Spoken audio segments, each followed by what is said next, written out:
সম্প্রতি অন্তর্বর্তীকালীন সরকারের আইন, বিচার ও সংসদ বিষয়ক উপদেষ্টা অধ্যাপক আসিফ নজরুল সুইজারল্যান্ডের জেনেভা বিমানবন্দরের সামনে হেনস্থার শিকার হন।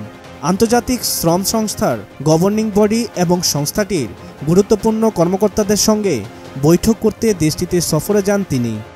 জেনেভা বিমানবন্দরে পৌঁছালে একদল লোক এসে তাকে ঘিরে হেনস্থা করেন।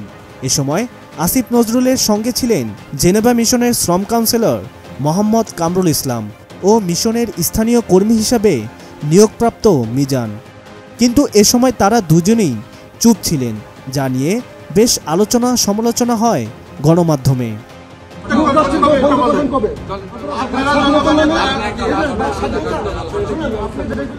কূটনৈতিক সূত্রে জানা গেছে, জেনেভা বিমানবন্দরের আইন উপদেষ্টা আসিফ নজরুলকে হেনস্থার ঘটনাকে সরকার পূর্ব পরিকল্পিত বলে মনে করছে। এ ব্যাপারে জেনেভায় বাংলাদেশের স্থায়ী মিশন থেকে ঢাকায় একটি প্রতিবেদন পাঠানো হয়েছে।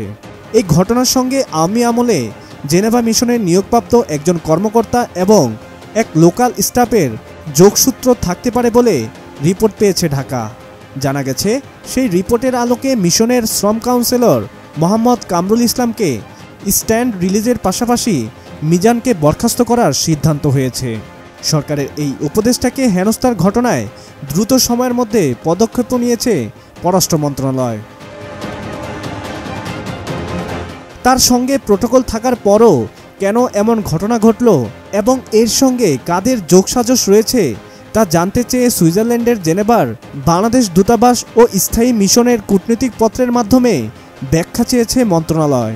পররাষ্ট্র মন্ত্রণালয়ের একটি সূত্র জানিয়েছে, আইন উপদেষ্টা আসিফ নজরুলের সঙ্গে জেনেভায় অনাকাঙ্ক্ষিত এই ঘটনার পর বুধবার মন্ত্রণালয় থেকে বিদেশে বাংলাদেশের সব মিশনে জরুরি একটি পরিপত্র পাঠানো হয়েছে।